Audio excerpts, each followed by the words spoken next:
cuanto a mí, a Dios clamaré, y Jehová me salvará. En cuanto a mí, a Dios clamaré, y Jehová me salvará.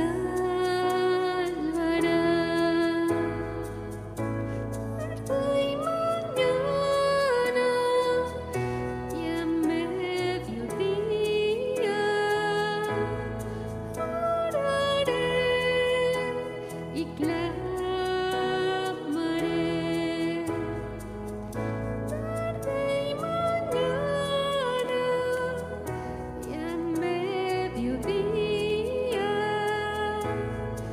oraré y clamaré.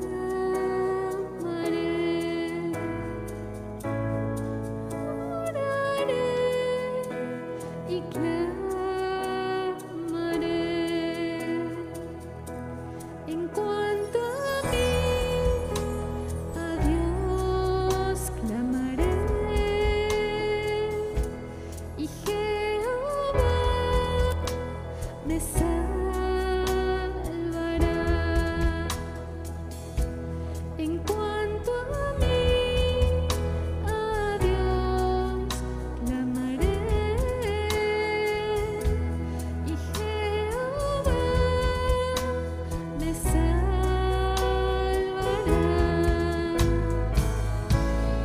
Tarde y mañana y a mediodía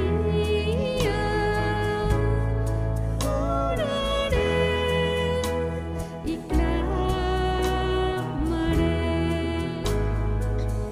Tarde y mañana y a mediodía oraré y clamaré.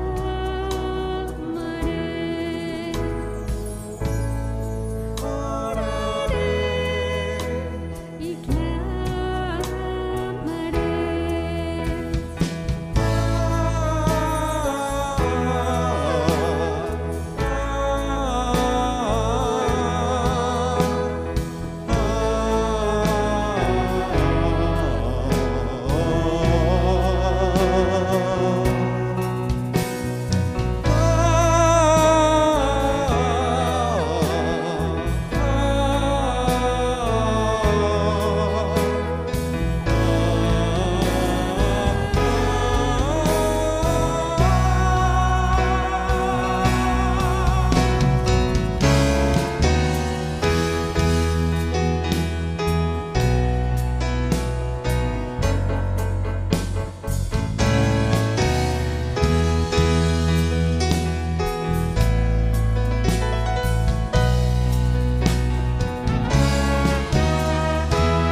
En cuanto a Dios, perfecto es su camino, y acrisolada la palabra de Jehová.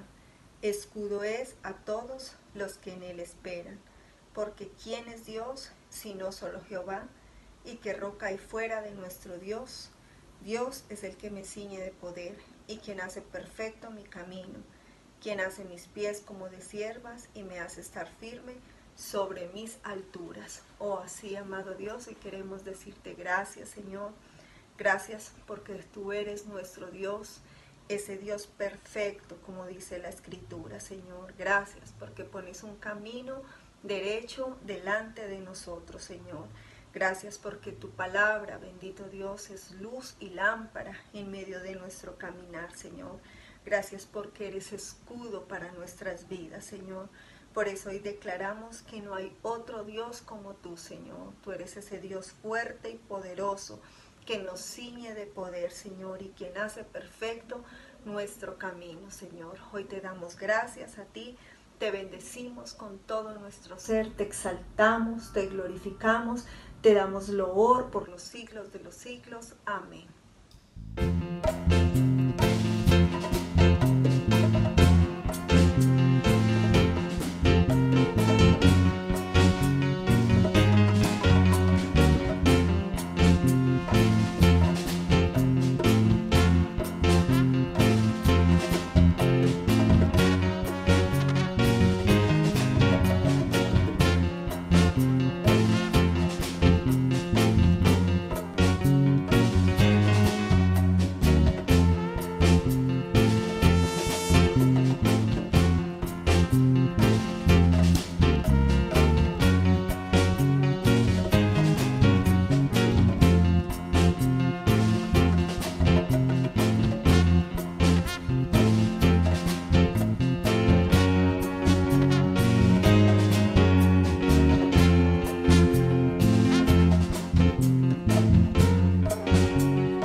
Santo, tú que habitas entre las alabanzas de Israel. En ti esperaron nuestros padres, esperaron y tú los libraste. Clamaron a ti y fueron librados, confiaron en ti y no fueron avergonzados. Oh sí, Señor, y te damos gracias, bendito Dios. Gracias porque tú eres nuestro Dios, ese Dios santo, así como dice tu palabra, Señor. Gracias porque tú habitas en medio de las alabanzas de tu pueblo, Señor. Y hoy toda la alabanza es para ti, nuestros cánticos, nuestras palmas, nuestras danzas son delante de ti, Señor. Gracias, Señor, porque cuando clamamos a ti somos librados, Dios. Cuando confiamos en ti no somos avergonzados. Por eso hoy te bendecimos, te exaltamos, te damos gloria, te damos loor.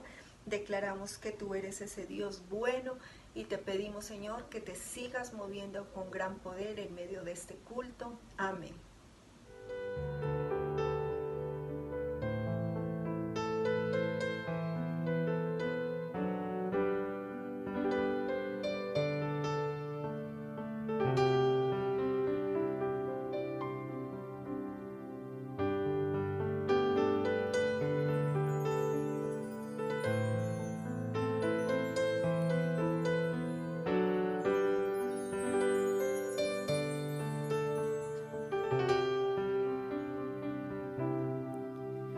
Me has tomado en tus brazos y me has dado salvación. De tu amor has derramado en mi corazón. No sabré agradecerte lo que has hecho por mí. Solo puedo darte ahora mi canción.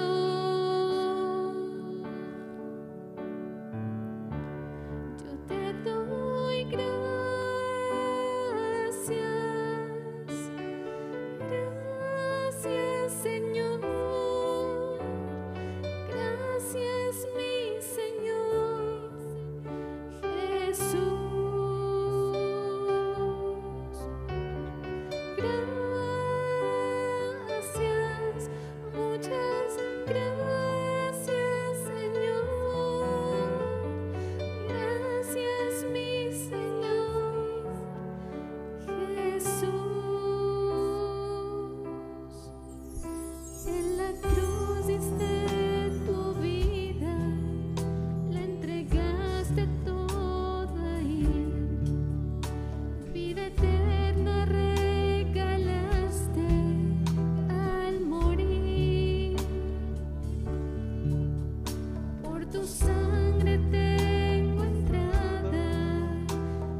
porción es Jehová.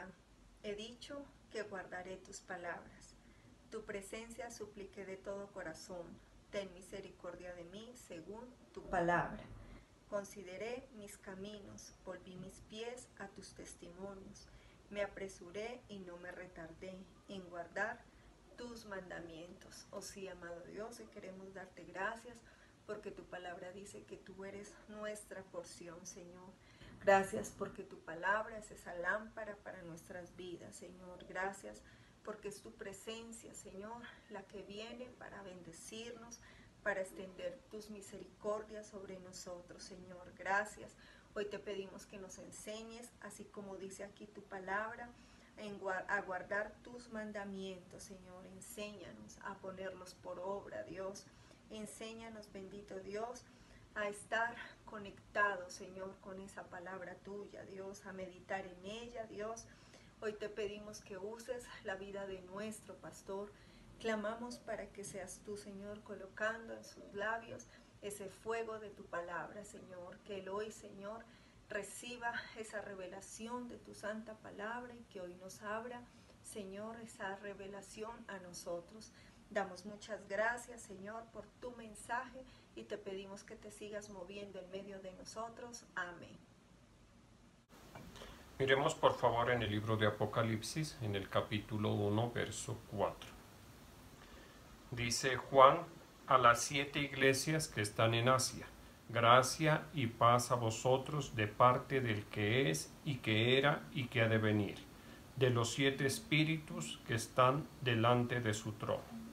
Te damos gracias, Señor. En esta mañana estamos ante tu presencia, estamos exaltando, loando, glorificando tu precioso nombre, Señor. Te pedimos que por medio de esta palabra nos hables y traigas edificación, que es por medio de la fe, en el nombre de Jesús. Dice entonces Apocalipsis capítulo 1, verso 4, en la Nueva Versión Internacional: yo, Juan, escribo a las 7 iglesias que están en la provincia de Asia. Gracia y paz a ustedes de parte de aquel que es y que era y que ha de venir, y de parte de los 7 espíritus que están delante de su trono. Bueno, este pasaje del libro de Apocalipsis es una corta introducción que el apóstol Juan, dirigido por el Espíritu Santo, hace del libro de Apocalipsis o de Revelaciones, como también se conoce. El libro de Apocalipsis, pues el Señor se lo reveló al apóstol Juan cuando Juan ya era un hombre muy mayor, muy anciano. Había sido probado por Dios durante décadas como un siervo fiel, como un siervo idóneo, y tenía o tiene el apóstol Juan algo muy particular, y es el padecimiento por causa del evangelio de nuestro Señor Jesucristo. Ese padecimiento, cuando se lo vive en la fe, en el amor y en la esperanza de vidas al Señor, digámoslo así, y por supuesto también a nosotros, nos garantiza que la persona, el siervo, cuenta con la fidelidad que Dios requiere para llevar a cabo sus propósitos. Podemos decir entonces que el apóstol Juan es ese siervo fiel, idóneo, confiable para el Señor, para un encargo extraordinariamente grande e importante, que es entregarle a Juan, o entregarle al mundo, a la humanidad, a través del apóstol Juan, la revelación de las cosas que están por venir, como el mismo libro de Apocalipsis lo dice. Cosas que tienen que ver con la iglesia, con el pueblo de Dios, con Israel, con toda la humanidad. Cosas que pertenecen a este tiempo, que pertenecen al tiempo futuro, a la vida eterna, y que tienen que ver también con la consumación de los siglos, o sea, abarca la eternidad. Entonces, aquí empieza el apóstol Juan dirigiendo este mensaje, dice, a las 7 iglesias que están en Asia. Como vamos a ver más adelante, a cada iglesia la nombra con su nombre propio, y lo que debemos destacar de entrada es la dedicación que les hace a las iglesias. Dice, gracia y paz a vosotros.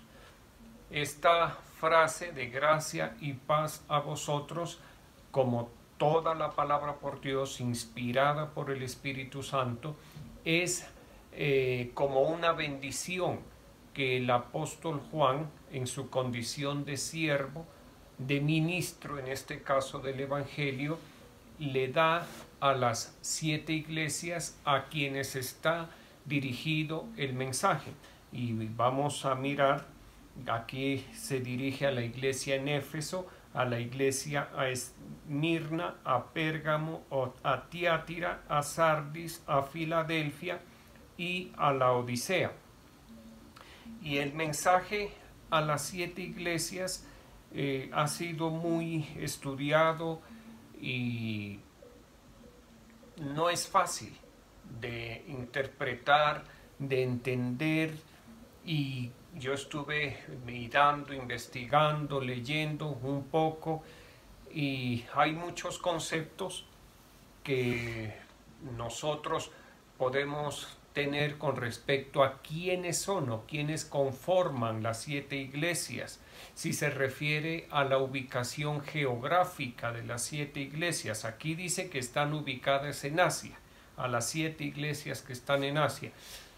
Pero entonces, si se dirige solo a las 7 iglesias que están en Asia, el resto de las iglesias que existían en ese momento cuando fue escrito este libro, y el resto de la iglesia de Cristo a través de estos 21 siglos, pues quedarían por fuera del mensaje de Dios para las iglesias. Entonces, lo que yo recibo, lo que siento, es que las 7 iglesias abarcan las presentaciones de la iglesia de Jesucristo en las diferentes épocas, en las diferentes regiones y en las diferentes circunstancias. Y uno debe tener en cuenta algo, porque yo leía unas enseñanzas y eran como muy parados en la verdad, el autor, como que si tuviera la verdad absoluta de a quién estaba dirigida este mensaje a las 7 iglesias y quiénes eran, quiénes componían las 7 iglesias. Y leí otro y también con una posición diferente, pero muy parado en esa posición. Y bueno, está muy bien, eso está muy bien, pero yo quiero que consideremos, antes de continuar, un verso que está, o unos versos que están en la segunda epístola del apóstol Pedro, en el capítulo 1, en los versos 19 al 21, dice en la versión Reina Valera: tenemos también la palabra profética más segura, a la cual hacéis bien en estar atentos como a una antorcha que alumbra en un lugar oscuro, hasta que el día amanezca y el lucero de la mañana salga en vuestros corazones. Pero ante todo, entended que ninguna profecía de la Escritura es de interpretación privada, porque nunca la profecía fue traída por voluntad humana, sino que los santos hombres de Dios hablaron siendo inspirados por el Espíritu Santo. Como claramente lo indica en estos versos, la profecía no es traída por voluntad humana. Y como no depende de la voluntad humana, tampoco se puede dar una interpretación privada. ¿Listo? Porque así lo dice. Pero ante todo entender que ninguna profecía de la Escritura es de interpretación privada. No. Nosotros, ¿qué debemos hacer? O recomiendo, o qué practico yo ante estos versos, ante estas situaciones. Como dice en otro pasaje, examinadlo todo y retened lo bueno. En este caso yo examino el mensaje a las 7 iglesias, miro lo que en mi vida, en mi profesión de fe se aplica de este mensaje, me siento exhortado con las diferentes exhortaciones que hace a la iglesia, a las diferentes iglesias, y trato de aplicarlo. No me quedo en un sesgo, en una sola interpretación. ¿Listo? Y mire que este mensaje a las 7 iglesias tiene en general varios puntos en común a las 7 iglesias y otros puntos que son propios para cada iglesia. Miremos en Apocalipsis 2 del 1 al 7 está el mensaje a la iglesia en Éfeso. La iglesia en Éfeso se caracteriza, o lo que más se destaca es la iglesia que había dejado su primer amor, que pues como en tantas ocasiones lo hemos visto, es una situación grave, puede ser de una iglesia, pero lo más frecuentemente que uno ve es de los creyentes. El creyente con mucha frecuencia se aparta del primer amor que le profesó al Señor Jesucristo cuando se le compartió el Evangelio, cuando la persona empieza a usar la fe, cuando la persona degusta del Espíritu Santo. Y generalmente, ¿por qué la persona cae del primer amor? Porque, como lo enseña el mismo apóstol Juan, los deseos de la carne, los deseos de los ojos, la vanagloria de la vida, no provienen del Padre, sino del mundo. Generalmente, la persona que cae del primer amor lo hace porque empieza a amar al mundo. El que ama al mundo, en esa persona no está el amor de Dios. El amor al mundo es incompatible con el amor a Dios. O se ama al mundo o se ama a Dios. Y una persona perfectamente puede haber tenido un amor muy bonito, una relación de amor muy bonita con el Señor. Y yo he visto muchos casos, lamentablemente, de personas que profesaban una fe y un amor muy especial al Señor, pero dejaron que el amor al mundo cogiera fuerza y poco a poco fueron cayendo, se fue extinguiendo el amor a Dios. A esta iglesia de Éfeso o a la persona que sienta que ha caído del primer amor, ¿qué le recomienda? Porque así lo dice como una recomendación: arrepentimiento y volver a la práctica de las primeras obras. Las obras sobre todo que se abandonaron. ¿Listo? El arrepentimiento pues hemos hablado mucho. Sí, pero volver a la práctica de las primeras obras. Primero, orar. Es importante tener tiempo de oración. La oración, cuando nosotros estamos en oración en la presencia del Señor, en ese momento el Espíritu Santo vuelve a calentar nuestro corazón. El Espíritu Santo, digámoslo así, nos unta de la miel del amor de Dios, y el amor en nuestro corazón hacia Dios vuelve a cobrar fuerza. ¿Listo? Dice: practicar las primeras obras, la lectura de la palabra de Dios. Otra, la asistencia al culto, muy importante, por favor.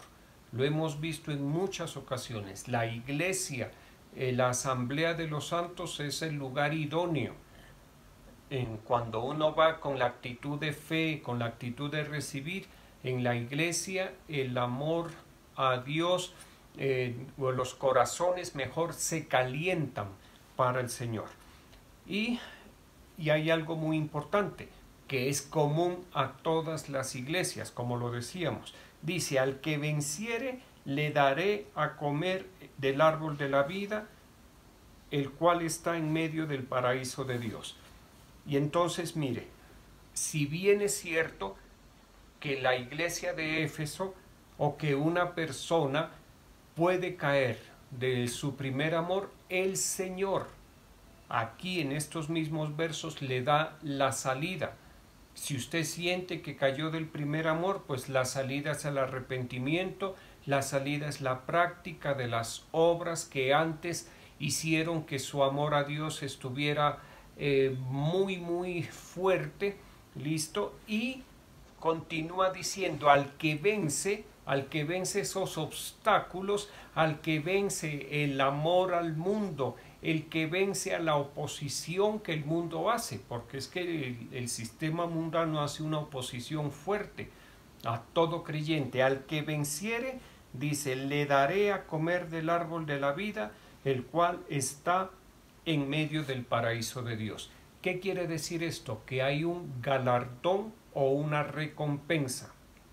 O sea, que hacer el esfuerzo por hacer las obras primeras, por recuperar la dulzura del primer amor hacia el Señor, vale la pena. Tiene una extraordinaria recompensa. Listo, no solamente en este tiempo, sino en la vida eterna. Y también continúa el mensaje a la iglesia de Esmirna. La iglesia de Esmirna se caracteriza porque es una iglesia sufrida, es una iglesia que ha sufrido mucho y ha sufrido mucha persecución. Quizá nosotros como iglesia en este tiempo en Colombia, como ministerio no tengamos, o como iglesia no tengamos mucha persecución, pero la iglesia a través de los siglos y en algunas regiones ha sido objeto de una persecución feroz, de una persecución terrible, ¿de acuerdo? Y ha sido una iglesia que ha sufrido, que no por haber sido perseguida ha apostatado de la fe, sino que ha preferido sufrir y seguir creyendo. Y en muchas ocasiones los creyentes, las iglesias, tenemos que vivir esa experiencia, sufrir y seguir creyendo, sufrir y seguir sirviendo al Señor, sufrir y seguir profesando la fe, sufrir y seguir predicando el Evangelio, haciendo la obra de Dios. ¿Listo? ¿Qué le recomienda a esta iglesia de Esmirna? Ser fiel hasta la muerte, si es necesario. Si la persecución y el sufrimiento es tal, es hasta la muerte, pues, ¿qué le vamos a hacer? ¿Listo? Y viene el galardón, viene la recompensa. Y en este caso va por partida doble, porque aquí dice, le daré la corona de la vida. Y segundo, dice, el que venciere no sufrirá daño de la segunda muerte. Y estuve leyendo acerca de la segunda muerte, es un tema profético bastante complejo, hay muchos conceptos. ¿Qué entendí y qué les transmito? Algo muy práctico. Nosotros los creyentes no vamos a experimentar la segunda muerte. Eso queda reservado porque la segunda muerte es lo mismo que el lago de fuego y azufre. Y el lago de fuego y azufre está reservado para el diablo y sus siervos y todos aquellos que jamás se arrepintieron de sus prácticas rebeldes y pecaminosas. Entonces, sin entrar en detalles, eso no es para nosotros. ¿Listo? Y eso es un galardón. No, pues mire que el Señor, como lo dice aquí a la iglesia de Esmirna, el Señor a esta iglesia sufrida hasta la muerte la preserva. ¿La preserva de qué? De la destrucción que está preparada para otros. Continúa el mensaje a la iglesia de Pérgamo. Todos estos mensajes, les repito, están en el capítulo 2 y en el capítulo 3 de Apocalipsis. La iglesia de Pérgamo es una iglesia que necesita arrepentirse de la idolatría y de las peligrosas doctrinas a las cuales les ha dado cabida. Y mire que esto es muy propicio decirlo, porque a través de la historia de la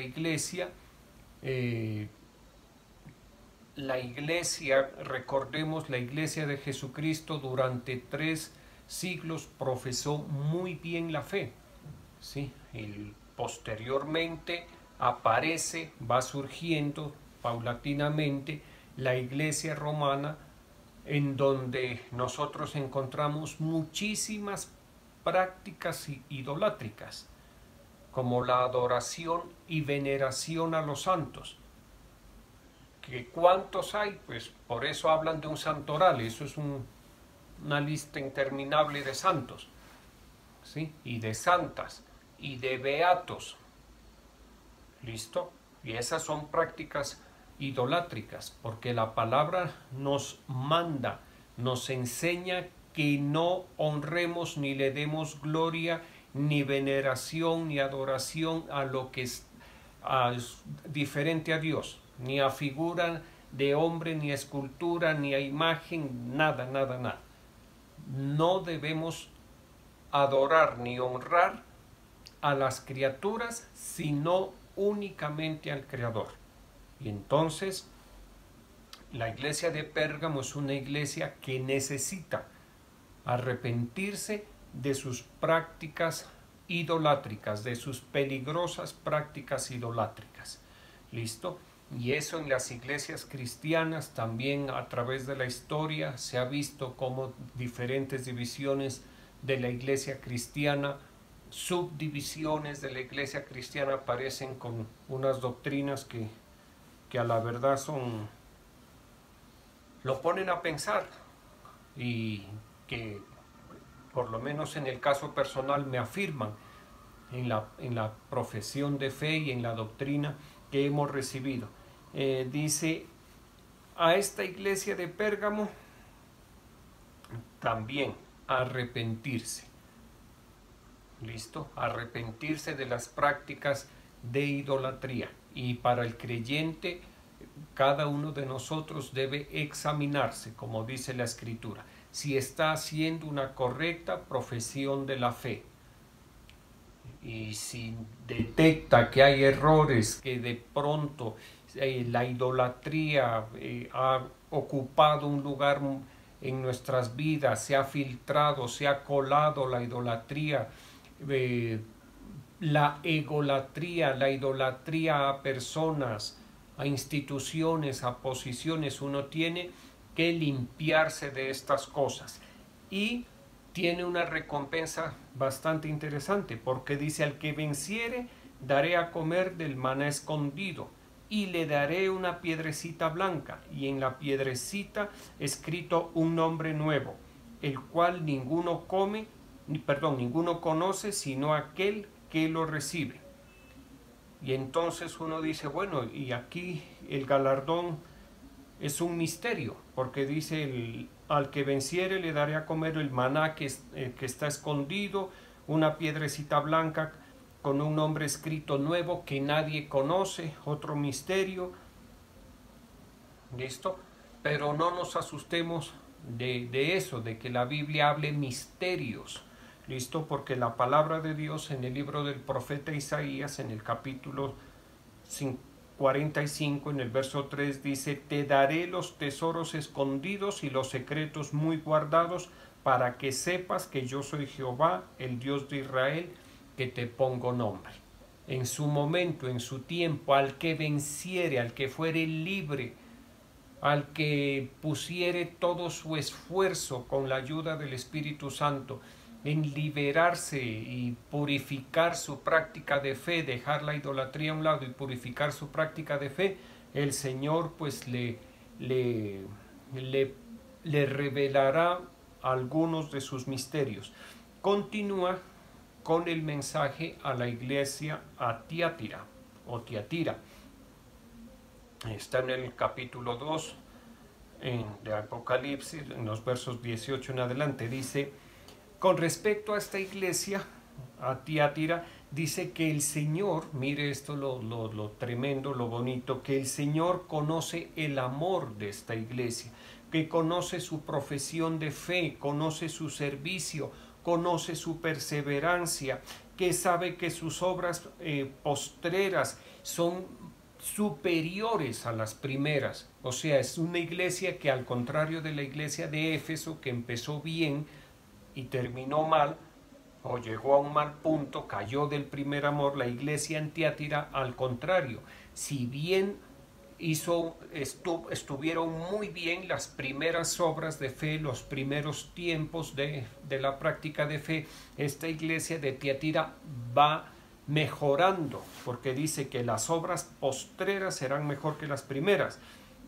Pero aquí hay algo, dice que tolera que siervos del adversario ministren, aunque es una iglesia que ha hecho muy bien las cosas. Mire, qué tremendo esto. Sin embargo, Dios, que conoce los corazones, que escudriña la mente y el corazón, sabe que en esta iglesia o en esta congregación, en cualquier lugar, en cualquier momento de la historia de la iglesia, pues se ha permitido o se ha tolerado o se le ha dado un espacio al diablo. Y no nos asustemos de eso. ¿Por qué? Porque no hay iglesia perfecta. Si hubiera una iglesia perfecta, aquí estuviera dentro de estas 7, y aquí vemos pura imperfección en la iglesia. ¿Listo? Y entonces uno dice, ¿cómo? ¿Cómo es que en la iglesia se permite que un adversario del diablo ministre? Y eso, mire, que es una iglesia excelente, porque dice que el Señor conoce su amor, su fe, su servicio, su perseverancia, que sus obras postreras son mejores que las primeras. ¿Cómo es que alguien dirá, eso no es compatible? Pues sí es compatible, porque aquí está escrito. Aquí está escrito que, mire, nada más ni nada menos se refiere a Jezabel, una profetisa, la esposa del rey Acab, que era una bruja fenicia. ¿Listo? Ministraba, dice, en esta iglesia. Ahora bien, esto nos permite entender un punto, que lo explicó nuestro apóstol, en parte lo explicó hace en el culto, en la reunión del lunes, cuando fue a visitar nuestra iglesia, acerca del derramamiento de la gracia de Dios. Es tal la gracia de Dios derramada en la iglesia, que esta situación de una iglesia que profesa la fe, que ama al Señor, que le sirve bien, sea bendecida, y en medio de ella pues haya un siervo del diablo. ¿Por qué eso se puede dar? Por la gracia de Dios, por el favor de Dios. ¿Listo? Por el favor de Dios. Recordemos una parábola del trigo y de la cizaña, que los siervos le preguntaron al dueño de la granja si arrancaban la cizaña que fue sembrada por el diablo. ¿Qué dijo el Señor? No, déjenla hasta el final de los tiempos. No quiero entrar en detalles. ¿Qué debe hacer esta iglesia que profesa la fe, que ama al Señor, que le sirve? ¿Qué debe hacer? Permitir que el Señor Jesucristo examine su mente y su corazón. ¿Listo? Y mantenerse en la fe, en el amor, en la perseverancia, en el servicio. ¿Listo? O sea, es una rectificación, una nueva oportunidad, corregir lo deficiente. Es deficiente que en medio de la iglesia aparezca o se le haya permitido por error, por desconocimiento, por lo que sea, que en un adversario del Señor aparezca o ministre. Se corrige eso, pero siga con la buena actitud. El Señor no está descalificando a la iglesia de Tiatira, no la está apartando. ¿Listo? El galardón a esto, ¿sí? El galardón a este esfuerzo por superar este inconveniente. Mire que hemos hablado de varios inconvenientes y siempre el Señor pone galardones para que nosotros nos motivemos a superar los inconvenientes, a superar las oposiciones, a superar las debilidades, a superar las dificultades, a superar los errores, a no quedarnos en el error. Dice el galardón: al que venciere y guardare mis obras hasta el fin, yo le daré autoridad sobre las naciones y las regirá con vara de hierro y serán quebrantadas como vaso de alfarero, como yo también la he recibido de mi Padre. Mire ese galardón. Entonces vale la pena rectificar lo que está mal. Y mire que en muchas ocasiones esa rectificación, eso produce un sacudón en la iglesia. Mire, cuando se dan estas situaciones, hay conmoción dentro de la iglesia y la iglesia sufre. Mire, yo he tenido la experiencia, en el primer ministerio donde estuve hubo una división total. Eso fue muy, muy grande, esa división. En el segundo ministerio donde estuve también hubo una prueba muy, muy fuerte. Muy fuerte. Esos momentos, esas semanas fueron durísimas para quienes profesábamos la fe. Listo, en este ministerio ya ustedes más que nadie conocen y han participado de la prueba. Listo, ¿qué vemos? Que el Señor ha permitido que sigamos funcionando, ha continuado derramando gracia y su poder y su misericordia. Entonces vale la pena no dejarnos vencer. ¿Listo? Sino vencer. La motivación es al que venciere, al que venciere. ¿Listo? Sigue el mensaje a la iglesia de Sardis. La iglesia de Sardis es una iglesia que entra o entró o puede entrar en un letargo, como en un adormecimiento, y todo lo que había recibido y oído del Señor se fue extinguiendo, se fue apagando. ¿Listo? Hasta que va muriendo la palabra, van muriendo los ministerios, van muriendo los ministros. ¿Listo? Se va extinguiendo el culto. Y eso se ha visto a través de la historia de la humanidad. Muchísimo.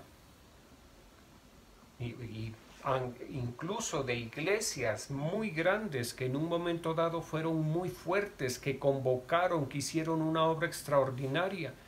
Por eso es que a veces uno se encuentra en las ciudades sitios o locales que otrora fueron templos o fueron iglesias cristianas y que en este momento están selladas o se les da otro uso. ¿Listo? Dice, ¿qué le recomienda a esta iglesia? Lo de siempre, hermanos: arrepentimiento, recordar lo que se ha oído de Dios, recordar lo que se ha recibido de parte de Dios. ¿Listo? Y ante todo estar dispuesto, bien dispuesto, para no caer en ese letargo espiritual, para no caer en ese adormecimiento. En un artículo que leí decía que la iglesia de Sardis era la iglesia dormida. ¿Listo? Y lo dice así porque la recomendación que da el Espíritu es que la iglesia debe estar vigilante. Y esto, mire, por eso yo le decía, yo no puedo decir que por eso esto no es de interpretación privada, por eso ningún autor tiene la verdad absoluta, no, nosotros tenemos que irnos nutriendo del mensaje a las diferentes iglesias. ¿Qué podemos decir? No podemos bajar la guardia. ¿Qué podemos decir? Tenemos que estar vigilantes, haciendo las obras primeras. ¿Listo? Si hay que sufrir, pero hay que seguir profesando. ¿Listo? Recompensa para la iglesia de Sardis. El que venciere será vestido con vestiduras blancas, y no borraré su nombre del libro de la vida, y confesaré su nombre delante de mi Padre y delante de sus ángeles. Qué recompensa tan bonita. Continúa el mensaje a la iglesia de Filadelfia, en el capítulo 3 ya. La iglesia de Filadelfia es la iglesia o la congregación, el ministerio o la persona que aunque tiene poca fuerza, ha obedecido con paciencia la palabra de Dios. ¿Listo? No es el más fuerte, pero se ha esforzado por obedecer. De pronto no es el más dotado, no es el que tenga más dones espirituales, pero se ha esforzado por obedecer. ¿Listo? Por obedecer a la palabra de Dios. Y lo ha hecho con perseverancia, lo ha hecho con obediencia. ¿Listo? ¿Qué dice de esta iglesia? Que debe perseverar en la obediencia y será guardada de la prueba. Y mire que con esta iglesia, la de Filadelfia, quizá nosotros, o personalmente, yo me siento un poco identificado. ¿Sí? ¿Por qué? Por lo que le dice, porque aunque tienes poca fuerza, sí, yo siento que no soy el más fuerte espiritualmente. Sin embargo, he perseverado, y eso veo en la iglesia también. La iglesia que el Señor me ha honrado y privilegiado con ministrar, veo que es una iglesia que aunque no es la más fuerza, no tiene muchísima fuerza, ahí está, perseverando. Por eso entre ustedes, y lo digo para la gloria del Señor, entre ustedes hay discípulos que ya llevan unos 5 años, 8 años, 10 años, 12, 15, 18, que han sido probados, que han experimentado diferentes pruebas, y ahí siguen. ¿Listo? Ahí siguen. ¿Y cuál es la invitación que le hace el Espíritu a esta iglesia de Filadelfia? Que continúe, que no desmaye, que no desfallezca, que no pierda la esperanza, que mire que todo lo que ha vivido, lo que ha sufrido, toda la paciencia que ha tenido, ha sido útil. Dice a la iglesia que aunque debe perseverar en la obediencia, y será guardada del tiempo de prueba que vendrá sobre la humanidad. Nosotros debemos tener esa certeza, los creyentes, que seremos guardados de ese tiempo de prueba que vendrá sobre toda la humanidad. Y eso es una tranquilidad, y uno tiene que orar, como dice la palabra de Dios, llamar al Señor Jesús, decirle: Señor Jesús, ven por la iglesia, ven por la iglesia. Y alguien dirá: uy, no, pero el pastor qué egoísta, él porque ya vivió, él porque ya esto, porque ya tiene experiencias de diferente índole. Si yo sería egoísta si estuviéramos en el cielo. ¿Listo? Pero esto no es el cielo. Alguien dirá: pero es que yo me pienso casar, o me quiero casar y quiero tener esa experiencia. El matrimonio no es el cielo. Aunque haya hasta canciones que lo llevan hasta la cima del cielo, dice. Sí, el matrimonio no es el cielo. En el mundo hay aflicción, y en el matrimonio hay otra aflicción. ¿Listo? Y así en todo. En todo hay aflicción y fatiga de la carne. Les decía en este paréntesis, debemos orar e invitar al Señor que venga por nosotros, que venga a recoger la iglesia, que nos queremos ir con Él. ¿Listo? Eso debe hacer parte de nuestra oración. Dice: al que venciere de la iglesia de Filadelfia, lo haré columna en el templo de mi Dios y nunca más saldrá de allí. Y escribiré sobre él el nombre de mi Dios y el nombre de la ciudad de mi Dios, la nueva Jerusalén, la cual desciende del cielo de mi Dios, y mi nombre nuevo. Un galardón lindísimo. Continúa el mensaje a la iglesia de la Odisea para terminar. La iglesia de la Odisea, esto es muy tremendo, es la iglesia que, habiendo sido prosperada por Dios, cae en orgullo y en tibieza espiritual. Por eso es que en el mensaje dice: tú dices que eres rico, me he enriquecido y no tengo falta de nada. ¿Listo? Pero no eres sino un pobre, necio, desventurado. ¿Sí? Es la iglesia que, habiendo sido prosperada por Dios, cae en orgullo y en tibieza.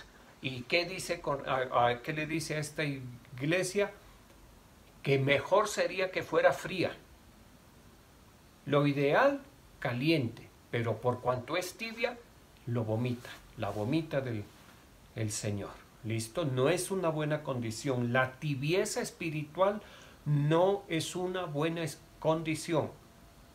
¿Listo? ¿Qué le recomienda el Señor? Volver a la práctica de la fe, las obras justas, y a ver lo que el Señor quiere que vea. ¿Por qué digo esto? Porque dice: te recomiendo que de mí compres oro refinado en fuego. El oro es la fe. ¿Listo? Porque la fe es más preciosa que el oro. ¿Qué debe hacer esta iglesia de la Odisea, prosperada por Dios, pero que cayó en tibieza y en orgullo? Empezar nuevamente a practicar la fe con todo el rigor. A hacer obras justas, que son las vestiduras limpias, y a pedirle al Señor que le vuelva a mostrar sus propósitos, que le restaure la visión, porque dice que de mí compres colirio para que te apliques en los ojos y puedas ver. Es una iglesia que en el orgullo, que en la tibieza se quedó sin visión. Y eso es grave. ¿Por qué? Porque la iglesia o la persona que, siendo prosperado por Dios, cae en el orgullo, cae en la tibieza espiritual, es una iglesia que no sabe para dónde va. ¿Por qué? Porque ha perdido la visión. Le da lo mismo quedarse o ser raptada o, en fin. ¿Listo? Entonces estos mensajes, lo ideal, ¿qué le puedo decir? Si esto le sirve de ayuda. Todos los mensajes, o más bien lo que el Señor les dice a todas las iglesias, nos es útil a nosotros. Hay que tomar lo que le dice a la iglesia de Tiatira, lo que le dice a la iglesia de Éfeso, de Sardis, de Filadelfia, a todas. ¿Listo? Porque la suma de la palabra de Dios es la verdad. ¿Listo? Vamos a orar. Te damos gracias, Señor, en esta mañana estamos delante de ti. Yo coloco la vida de cada uno de tus hijos y de tus hijas. Te pido que nos sigas ayudando, sosteniendo con tu diestra de poder, Señor. Ayúdanos, fortalécenos, vivifícanos. Toca el espíritu de tus hijos con poder, toca el espíritu de tus hijas, que esta palabra halle cabida en nuestros corazones, Señor. Que el Espíritu Santo de Dios a cada uno de nosotros nos hable, nos reconvenga, nos muestre lo deficiente, lo que debemos corregir, lo bueno, lo que está en nosotros, para que lo reforcemos. Lo único que anhelamos, Señor Jesucristo, es estar cada día mejor para ti espiritualmente. Lo único que anhelamos es vivir en plenitud el Evangelio de tu Hijo amado Jesucristo. Yo estoy bendiciendo la vida de cada uno de tus hijos y tus hijas en el nombre del Padre, del Hijo y del Espíritu Santo. Amén.